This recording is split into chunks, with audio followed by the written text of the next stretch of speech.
Hare Krishna. Welcome back to the live studio here at Radha Lane, right next to Shri Shri Nilamadeva Mandir.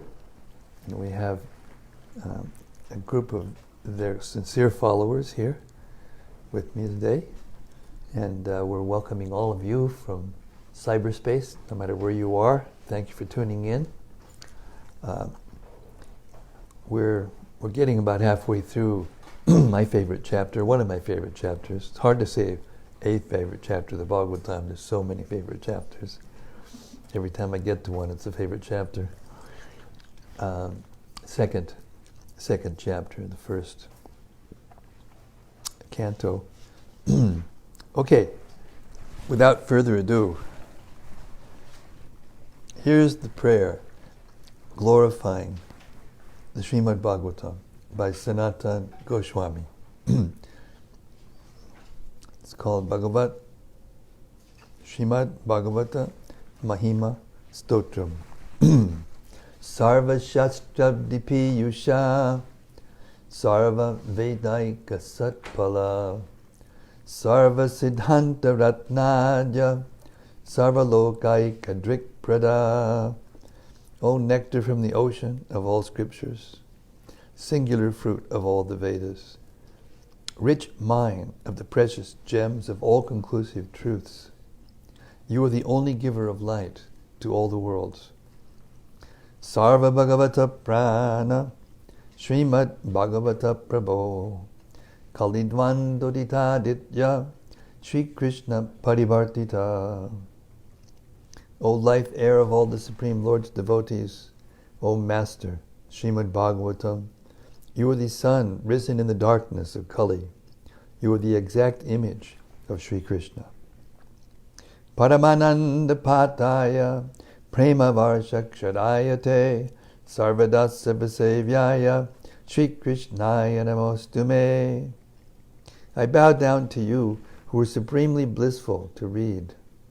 Your every syllable pours down a flood of prema. You can always be served by everyone. You are Sri Krishna himself. Madekabando matsangin madguro man bahadana man nistadaka mad bhagya mad anandana mostute. My only friend, my constant companion, my spiritual master, my great wealth, my savior, my good fortune, my source of ecstasy. I bow down to you. Asadu saduta dayin adini chochata kada hanamuncha gadachin mam premna rit gandayospura. O bestower of saintliness to the unsaintly, O exalter of the most fallen, please never leave me. Always appear in my heart and my voice with pure love. Om Namo Bhagavate Vasudevaya. Om Namo Bhagavate Vasudevaya. Om Namo Bhagavate Vasudevaya. Reading from the Srimad-Bhagavatam. Canto 1, Chapter 2, beginning with text 13. Another famous verse. There's lots of famous verses in this chapter. Atak bumbir dvija shreshta varnashama vibhagashaha sunushthitasya dharmasya sangsidir haritoshanam. O best among the twice born, it is therefore concluded that the highest perfection one can achieve by discharging the duties prescribed for one's own occupation according to the caste divisions and orders of life is to please the personality of Godhead. Purport. Human society all over the world is divided into 4 castes and 4 orders of life. The 4 castes are the intelligent caste, the martial caste, the productive caste, and the laborer caste. These castes are classified in terms of one's work and qualification, and not by birth. Then again, there are 4 orders of life, namely the student life, the householder's life, the retired, and the devotional life. In the best interest of human society, there must be such divisions of life. Otherwise, no social institution can grow in a healthy state. And in each and every one of the above-mentioned divisions of life, the aim must be to please the supreme authority of the personality of Godhead. This institutional function of human society is known as the system of Varnashrama Dharma, which is quite natural for the civilized life. The Varnashrama institution is constructed to enable one to realize the absolute truth. It is not for artificial domination of one division over another. When the aim of life, that is, realization of the absolute truth, is missed by too much attachment for indriya priti, or sense gratification, as already discussed hereinbefore, the institution of the Varnashrama is utilized by selfish men to pose an artificial predominance over the weaker section. In the Kali Yuga, or in the age of quarrel, this artificial predominance is already current. But the saner section of the people know it well, that the divisions of castes and orders of life are meant for smooth social intercourse and high thinking, self-realization, and not for any other purpose. Herein the statement of Bhagavatam is that the highest aim of life, or the highest perfection of the institution of the Varnashram Dharma, is to cooperate jointly for the satisfaction of the Supreme Lord. This is also confirmed in the Bhagavad Gita. Text 14. Therefore, with one pointed attention, one should constantly hear about, glorify, remember, and worship the personality of Godhead, who is the protector of the devotees. Purport. If realization of the absolute truth is the ultimate aim of life, it must be carried out by all means.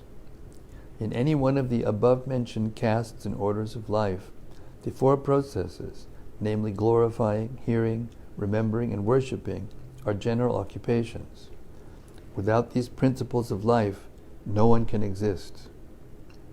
Activities of a living being involve engagements in these 4 different principles of life. Especially in modern society, all activities are more or less dependent on hearing and glorifying. Any man from any social status becomes a well-known man in human society within a very short time if he is simply glorified truly or falsely in the daily newspapers. Memo to Trump. Excuse me. Can't help myself sometimes. Sometimes political leaders of a political party are also advertised by newspaper propaganda, and by such a method of glorification, an insignificant man, becomes an important man within no time. But such propaganda by false glorification of an unqualified person cannot bring about any good, either for the particular man or for the society. There may be some temporary reactions to such propaganda, but there are no permanent effects. Therefore, such activities are a waste of time. The actual object of glorification is the Supreme Personality of Godhead, who has created everything manifested before us.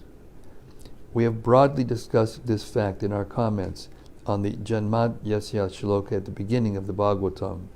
The tendency to glorify others or to hear others must be turned to the real object of glorification, the Supreme Being, and that will bring happiness. Text 15. With sword in hand, intelligent men cut through the binding knots of reactionary work, karma, by remembering the personality of Godhead. Therefore, who will not pay attention to his message? Purport. The contact of the spiritual spark with material elements creates a knot which must be cut if one wants to be liberated from the actions and reactions of fruitive work. Liberation means freedom from the cycle of reactionary work. This liberation automatically follows for one who constantly remembers the transcendental pastimes of the personality of Godhead. This is because all the activities of the Supreme Lord, His Leela, are transcendental to the modes of the material energy. They are all attractive, spiritual activities, and therefore constant association with the spiritual activities of the Supreme Lord gradually spiritualizes the conditioned soul and ultimately severs the knot of material bondage. Liberation from material bondage is therefore a byproduct of devotional service. Attainment of spiritual knowledge is not sufficient to ensure liberation. Such knowledge must be overcoated with devotional service, so that ultimately the devotional service alone predominates. Then liberation is made possible. Even the reactionary work of the fruitive workers can lead one to liberation when it is overcoated with devotional service. Karma overcoated with devotional service is called karma yoga. Similarly, empirical knowledge overcoated with devotional service is called jnana yoga. But pure bhakti yoga is independent of such karma and jnana, because it alone can not only endow one with liberation from conditional life, but also award one the transcendental loving service of the Lord. Therefore, any sensible man who is above the average man with a poor fund of knowledge must constantly remember the personality of Godhead by hearing about Him, by glorifying Him, by remembering Him, and by worshiping Him always, without cessation. That is the perfect way of devotional service. The Goswamis of Vrindavan, who were authorized by Sri Chaitanya Mahaprabhu to preach the bhakti cult, rigidly followed this rule. Excuse me. And made immense literatures of transcendental science for our benefit. They have chalked out ways for all classes of men in terms of the different castes and orders of life in pursuance of the teachings of Srimad-Bhagavatam and similar other authoritative scriptures. Text 16. This is another famous verse. Shushusho shadadanasya vasudeva kata ruchihi syan mahat sevaya vipra punyatirtha nishevanat. O twice born sages, by serving those devotees who are completely freed from all vice, great service is done. By such service, one gains affinity for hearing the messages of Vasudeva.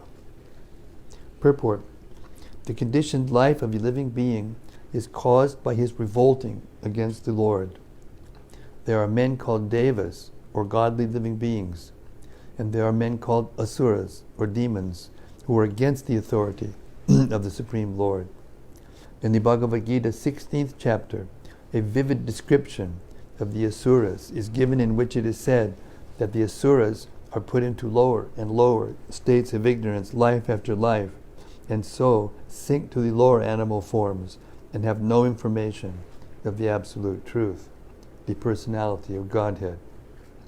These asuras are gradually rectified to God consciousness by the mercy of the Lord's liberated servitors in different countries according to the supreme will. Such devotees of God are very confidential associates of the Lord, and when they come to save human society from the dangers of godlessness, they are known as the powerful incarnations of the Lord, as sons of the Lord, as servants of the Lord, or as associates of the Lord. But none of them falsely claim to be God themselves. This is a blasphemy declared by the asuras, and the demoniac followers of such asuras also accept pretenders as God or His incarnation. In the revealed scriptures, there is definite information of the incarnation of God. No one should be accepted as God or an incarnation of God unless he is confirmed by the revealed scriptures.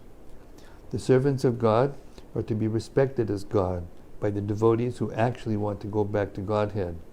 Such servants of God are called Mahatmas or Tirthas, and they preach according to particular time and place. The servants of God urge people to become devotees of the Lord. They never tolerate being called God. Sri Chaitanya Mahaprabhu was God himself, according to the indication of the revealed scriptures, but he played the part of a devotee. People who knew him to be God addressed him as God, but he used to block his ears with his hands and chant the name of Lord Vishnu. He strongly protested against being called God, even though undoubtedly he was God himself. The Lord behaves so to warn us against unscrupulous men who take pleasure in being addressed as God. The servants of God come to propagate God consciousness, and intelligent people should cooperate them in every respect. By serving the servant of God, one can please God more than by directly serving the Lord. The Lord is more pleased when he sees that his servants are properly respected, because such servants risk everything for the service of the Lord, and so are very dear to the Lord. The Lord declares in the Bhagavad Gita that no one is dearer to him than one who risks everything to preach his glory. By serving the servants of the Lord, one gradually gets the quality of such servants, and thus one becomes qualified to hear the glories of God. The eagerness to hear about God is the first qualification of a devotee eligible for entering the kingdom of God. Text 17. Very famous verse. Shinvatam swakata Krishna punya shavana kirtanaha hridyantaksto yabadrani vidunoti sarit satam. Sri Krishna, the personality of Godhead, who is the Paramatma Supersoul in everyone's heart, and the benefactor of the truthful devotee, cleanses desire for material enjoyment from the heart of the devotee who has developed the urge to hear his messages, which are in themselves virtuous when properly heard and chanted. Purport. Messages of the personality of Godhead Sri Krishna are none different from him. Whenever, therefore, offenseless hearing and glorification of God are undertaken, it is to be understood that Lord Krishna is present there in the form of transcendental sound, which is as powerful as the Lord personally. Sri Chaitanya Mahaprabhu, in his Shikshastaka, declares clearly that the holy name of the Lord has all the potencies of the Lord, and that he has endowed his innumerable names with the same potency. There is no rigid fixture of time, and anyone can chant the holy name with attention and reverence at his convenience. The Lord is so kind to us that he can be present before us personally in the form of transcendental sound, but unfortunately we have no taste for hearing and glorifying the Lord's name and activities. We have already discussed developing a taste for hearing and chanting the holy sound. It is done through the medium of service to the pure devotee of the Lord. The Lord is reciprocally respondent to his devotees. When he sees that a devotee is completely sincere in getting admittance to the transcendental service of the Lord, and has thus become eager to hear about him, the Lord acts from within the devotee in such a way that the devotee may easily go back to him. The Lord is more anxious to take us back to his kingdom than we can desire. Most of us do not desire at all to go back to Godhead. Only a few men want to go back to Godhead. But anyone who desires to go back to Godhead, Sri Krishna helps in all respects. One cannot enter into the kingdom of God unless one is perfectly cleared of all sins. The material sins are products of our desires to lord it over material nature. It is very difficult to get rid of such desires. Women and wealth are very difficult problems for the devotee making progress on the path back to Godhead. Many stalwarts in the devotional line fell victim to these allurements and thus retreated from the path of liberation. But when one is helped by the Lord Himself, the whole process becomes as easy as anything by the divine grace of the Lord. To become restless in the contact of women and wealth is not an astonishment, because every living being is associated with such things from remote time, practically immemorial, and it takes time to recover from this foreign nature. But if one is engaged in hearing the glories of the Lord, gradually he realizes his real position. By the grace of God, such a devotee gets sufficient strength to defend himself from the state of disturbances, and gradually all disturbing elements are eliminated from his mind. Text 18. Nashta prayusha badreshu nityam bhagavata sevaya bhagavat yuttama shloke bhaktir bhavadinaistiki. By regular attendance in classes on the Bhagavatam and by rendering of service to the pure devotee, all that is troublesome to the heart is almost completely destroyed, and loving service under the personality of Godhead, who is praised with transcendental songs, is established as an irrevocable fact. Purport. Here is the remedy for eliminating all inauspicious things within the heart, which are considered to be obstacles in the path of self-realization. The remedy is the association of the Bhagavatas. There are two types of Bhagavatas, namely the book Bhagavata and the devotee Bhagavata. Both the Bhagavatas are competent remedies, and both of them, or either of them, can be good enough to eliminate the obstacles. The devotee Bhagavata is as good as the book Bhagavata because the devotee Bhagavata leads his life in terms of the book Bhagavata, and the book Bhagavata is full of information about the personality of Godhead and His pure devotees, who are also Bhagavatas. Bhagavata book and person are identical. The devotee Bhagavata is a direct representative of Bhagavan, the personality of Godhead. So by pleasing the devotee Bhagavata, one can receive the benefit of the book Bhagavata. Human reason fails to understand how, by serving the devotee Bhagavata or the book Bhagavata, one gets gradual promotion on the path of devotion. But actually, these are facts, explained by Srila Narada Deva, who happened to be a maidservant's son in his previous life. The maidservant was engaged in the menial service of the sages, and thus he also came in contact with them. And simply by associating with them and accepting the remnants of footsteps left by the sages, the son of the maidservant got the chance to become a great devotee and personality, Srila Narada Deva. These are the miraculous effects of the association of the Bhagavatas. And to understand these effects practically, it should be noted that by such sincere association of the Bhagavatas, one is sure to receive transcendental knowledge very easily, with the result that he becomes fixed in the devotional service of the Lord. The more progress is made in devotional service under the guidance of the Bhagavatas, the more one becomes fixed in the transcendental loving service of the Lord. The messages of the book Bhagavata therefore have to be received from the devotee Bhagavata, and the combination of these two Bhagavatas will help the neophyte devotee to make progress on and on. Text 19. As soon as irrevocable loving service is established in the heart, Bhakti John, we were just feeling so much separation I almost couldn't go on, but here you are, and we can go on. Hare Krishna. You've been working hard, eh? Oh yeah. Hare Krishna. Anyway, it's very nice to see you. Good to be seen, thank you. Good to be here.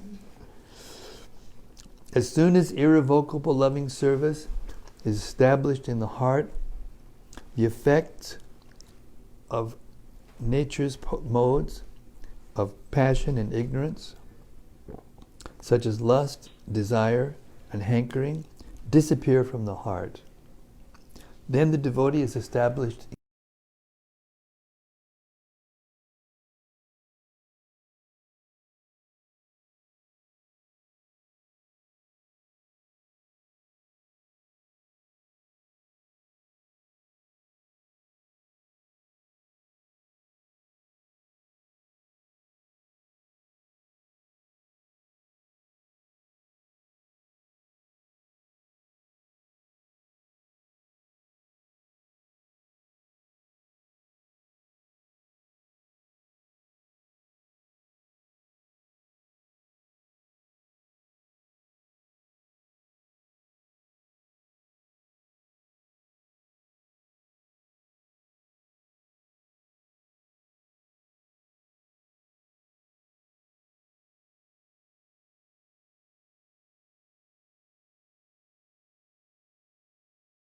very important point. Devotional service is not inactivity, but the unalloyed activity of the soul. The soul's activity becomes adulterated in contact with matter, and as such, the diseased activities are expressed in the form of lust, desire, hankering, inactivity, foolishness, and sleep. The effect of devotional service becomes manifest by complete elimination of these effects of passion and ignorance. The devotee is fixed at once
you feel yourself less advanced.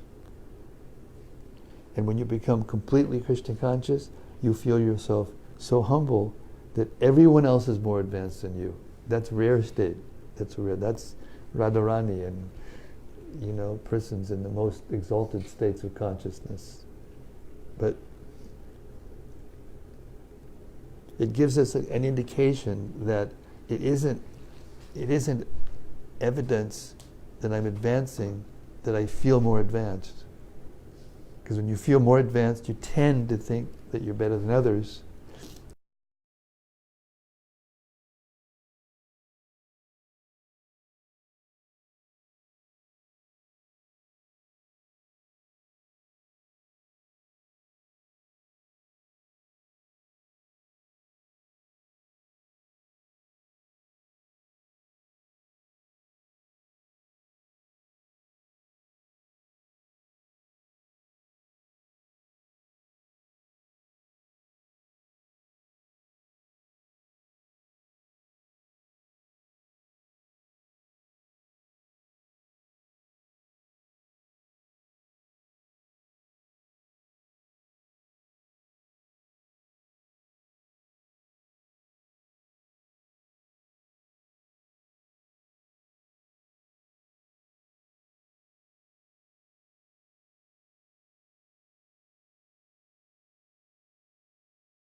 ignorance and sleep.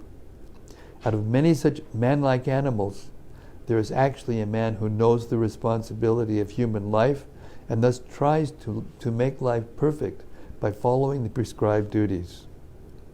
And out of many thousands of such persons who have thus attained success in human life, one may know scientifically about the personality of Godhead, Sri Krishna. In the same Bhagavad Gita, 1855, it is also said that scientific knowledge of Sri Krishna is understood only by the process of devotional service, Bhakti Yoga. The very same thing is confirmed herein in the above words. No ordinary man, or even one who has attained success in human life, can know scientifically or perfectly the personality of Godhead. Perfection of human life